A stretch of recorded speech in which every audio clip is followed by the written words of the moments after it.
अगर UPPSC RO 2024 को crack करना है तो जीएस कॉन्सेप्ट ही आपकी सबसे बड़ी ताकत है। जीएस के मुख्य हिस्से हैं इतिहास, भूगोल, भारतीय संविधान, अर्थव्यवस्था, विज्ञान और करंट अफेयर्स। इतिहास में हम ध्यान देंगे मॉडर्न इंडिया और फ्रीडम मूवमेंट पर। भूगोल में यूपी स्पेसिफिक जियोग्राफी को समझना बेहद महत्वपूर्ण है। संविधान में फंडामेंटल राइट्स और डीपीएसपी पर गहरी नजर रखना जरूरी है। अर्थशास्त्र में बजट योजनाएं और इन्फ्लेशन बेसिक्स पर ध्यान केंद्रित करना होगा। विज्ञान में most asked physics, bio basics को कवर करना बहुत जरूरी है। करंट अफेयर्स में यूपी और भारत की महत्वपूर्ण खबरें जानना आवश्यक है। कॉन्सेप्ट क्लियर तो सिलेक्शन श्योर। आज से शुरू करो, आरओ बनो, फॉलो करो, रोज मिलेगा नया जीएस कॉन्सेप्ट। अब समय है अपनी मेहनत को वास्तविकता में बदलने। राज्य सूची से संवर्ती सूची में स्थानांतरित किया गया था। कौन कौन सी जो 5 विषय हैं वो हैं शिक्षा, जंगल, बाट और माप, जंगली जानवरों और पक्षियों का संरक्षण और राज्य न्याय का प्रशासन। ठीक है, अब हम समझते हैं मुगल कालीन प्रमुख अधिकारी। मुगल कालीन जो प्रमुख अधिकारी थे उनको कौन से अधिकारी थे, किस नाम से जाना जाता है, उसके बारे में समझते हैं। ठीक है, सबसे पहले दीवान। दीवान क्या होता है कि इसकी जिम्मेदारी राजस्व और वित्त विभाग संभालना होता था। वजीर तफवीज, ठीक है, इनके जिम्मे असीमित अधिकारी थे। वजीर तनफीज, इनके जिम्मे क्या थे, सीमित अधिकार थे। ठीक है, दीवान तन, इनकी जिम्मेदारी साम्राज्य की जागीर और वेतन संबंधी कार्य को देखना होता था। दीवान बयूतात, ठीक है, ये कौन थे, ये शाही कारखानों का अधीक्षक था। दीवान मुस्तौफी, ये मुगल काल में आय और खर्च का निरीक्षण करने वाले अधिकारी थे। ठीक है, मीर बख्शी। मीर बख्शी कौन होते थे, ये होते थे मुगल काल के शासन व्यवस्था में सैन्य विभाग का सबसे बड़ा अधिकारी होता था। यह सैन्य विभाग का प्रमुख होता था, मीर बख्शी। ठीक है, सद्र उस सुदूर, यह अधिकारी धार्मिक मामलों में बड़ा अधिकारी होता था। ये धार्मिक मामलों बादशाह के सलाहकार हुआ करते थे। काजी उल कुज्जात, यह प्रांत और नगरों में काजियों की नियुक्त करते थे। साथ ही बादशाह के राजधानी में नहीं रहने पर यह बादशाह की जगह प्रधान काजी का काम देखते थे। ठीक है, मुअत्सिब। मुअत्सिब कौन होते थे, ये नैतिक आचरण से संबंधित अधिकारी होते थे। मीर ए आतिश, ये तोपखाना विभाग का अधिकारी था। दरोगा ए डाक, ये डाक विभाग और गुप्तचर विभाग का प्रधान अधिकारी होता था। मीर ए बहर, ये नौसेना विभाग का प्रधान अधिकारी था। मीर ए बर, ये वन विभाग का अधीक्षक होता था। फौजदार, ये सरकार जिले का प्रमुख अधिकारी था। इसके जिम्मे जिले की कानून व्यवस्था थी। अमल गुजार, ये जिले का प्रमुख राजस्व अधिकारी होता था। इसका काम लगान वसूल करना था। वाकिया नवीस, समाचार लेखक जो राज्य के सभी समाचार केंद्रों से को सूचित करता था। ठीक है, खुफिया नवीस, गुप्त पत्र लेखक था ये। हरकारा, हरकारा कौन होता था, जासूस व संदेशवाहक होता था। वित्तची, ये होता था कि दरबार की सभी घटनाओं व खबरों को लिखता था। ठीक है, नेक्स्ट फैक्ट क्या है कि भारतीय षड्दर्शन। ठीक है, भारतीय षड्दर्शन के बारे में समझते हैं। भारतीय षड्दर्शन, तो दर्शन और प्रवर्तक के बारे में समझते हैं। सांख्य, सांख्य जो थे दर्शन जगह थी, वो क्या थे, सांख्य जो थे कपिल मुनि प्रवर्तक थे। ठीक है, योग, योग थे महर्षि पतंजलि। न्याय, न्याय कौन थे, महर्षि गौतम। वैशेषिक कौन थे, महर्षि कणाद। पूर्व मीमांसा आचार्य जैमिनी। वेदांत उत्तर मीमांसा वादरायण। ठीक है, इसमें क्या है नोट करने वाली बात कि महर्षि कणाद ने द्रव्य अर्थात भौतिक तत्वों का विवेचन करते हुए परमाणुवाद की स्थापना की थी।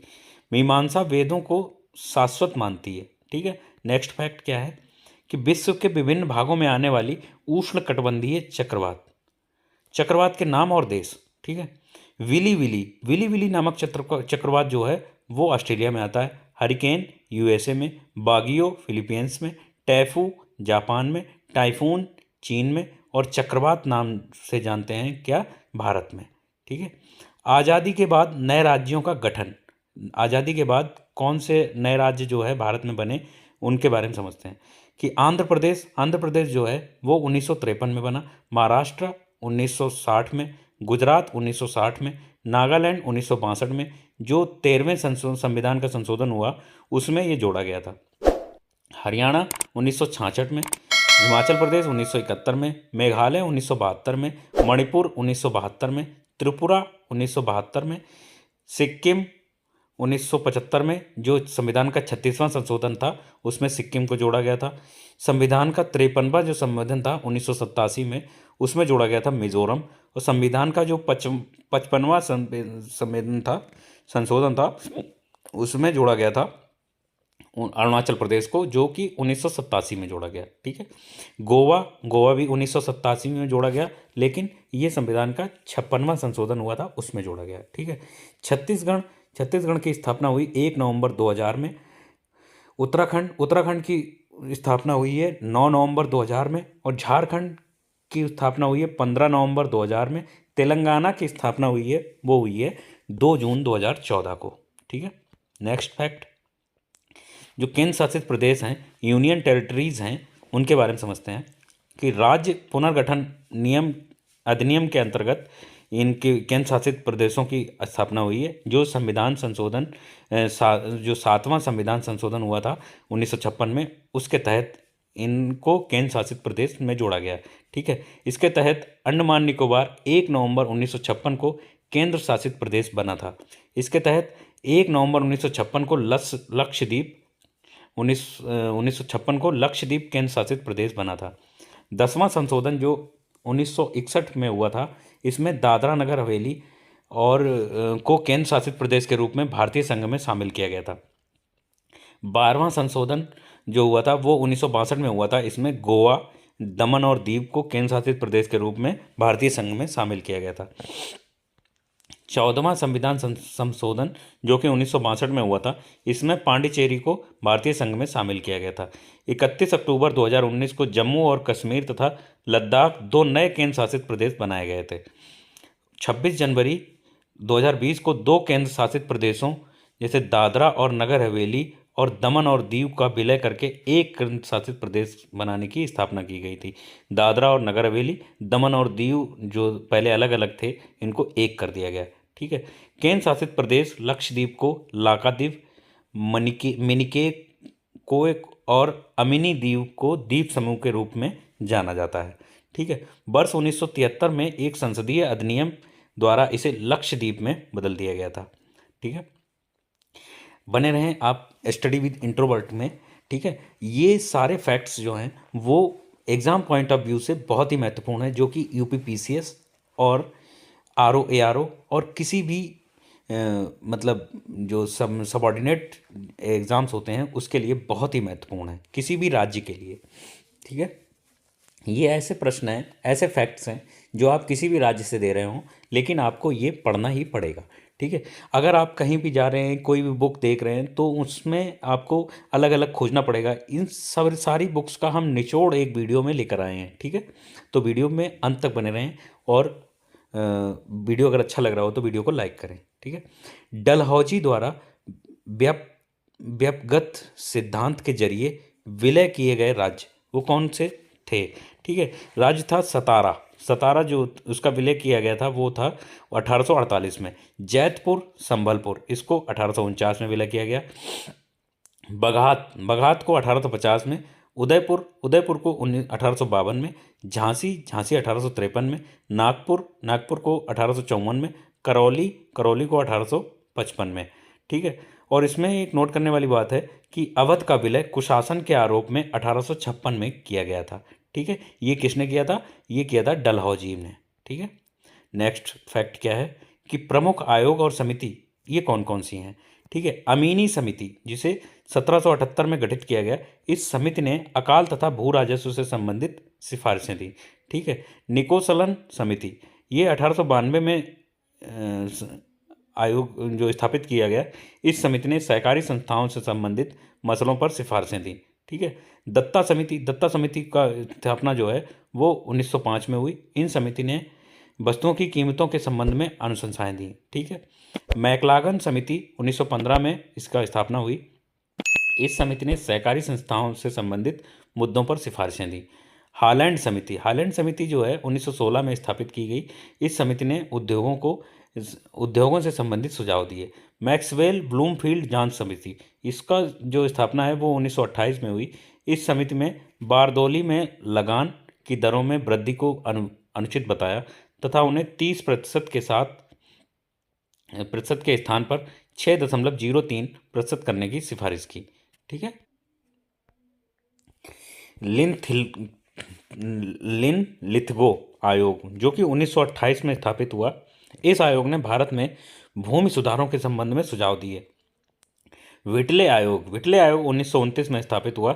इस आयोग ने तत्कालीन औद्योगिक कार्यशालाओं तथा बागान श्रम के संबंध में अनुशंसाएं दी। ठीक है। सप्रू समिति क्या हुआ, 1934 से 35 में इसकी स्थापना हुई। इस समिति ने मध्यम वर्ग में व्याप्त बेरोजगारी के संबंध में अध्ययन कर अपनी सिफारिशें दी। नियमन समिति 1936 में स्थापित हुई। इस समिति ने केंद्र राज्यों के मध्य वित्तीय संबंधों के विषय में सुझाव दिए। इंडियन स्टैट्यूटरी आयोग का लेटन समिति जो है, इस समिति ने केंद्र तथा राज्यों के मध्य राजस्व बंटवारे की संबंधित सुझाव दिए। वित्तीय समिति या मेस्टन आयोग, इस समिति ने राजस्व के विभक्त मदों का त्याग करने की आवश्यकता पर बल दिया। फॉसेट समिति, इस समिति ने चुंगी तथा वेतन संबंधी सुझाव दिए। क्लाइड आयोग, ठीक है, क्लाइड आयोग ने क्या ये खोला गया, ये इसकी स्थापना हुई 1940 में। इस आयोग का गठन तेभागा आंदोलन से प्रेरित था। यह आयोग इसने क्या करा, आयोग ने 2/3 हिस्सा बटाईदारों को देने की मांग को उचित ठहराया। ठीक है। नेक्स्ट फैक्ट क्या है कि उत्तर प्रदेश में हड़प्पा सभ्यता के प्रमुख स्थल, ठीक है, आलमगीरपुर यह है मेरठ में, हुलास यह है सहारनपुर में, मांडी यह है मुजफ्फरनगर में, बड़ा गांव यह है सहारनपुर में, मानपुरा ये बुलंदशहर में, सनौली बागपत में, चांदपुर ये बिजनौर में। ठीक है। ये क्या है कि हड़प्पा सभ्यता के प्रमुख स्थल हैं। ठीक है। महाजनपद और इनकी राजधानी क्या है, इनके बारे में समझते हैं कि काशी की राजधानी है वाराणसी, कुरुक्षेत्र की राजधानी है इंद्रप्रस्थ, अंग की राजधानी है चंपा, मगध की राजधानी है राजगृह या गिरिव्रज। ठीक है। वज्जी की राजधानी है वैशाली, मिथिला और विदेह, मल्ल यानी कुशावती नगर, कुशीनगर नारा, चेदी जो है शक्तिमती सैथिवती इसको बोलते हैं, वत्स जो कि कौशाम्बी में है, कौशल उत्तरी भाग की राजधानी साकेत या दक्षिणी भाग की राजधानी श्रावस्ती थी। ठीक है।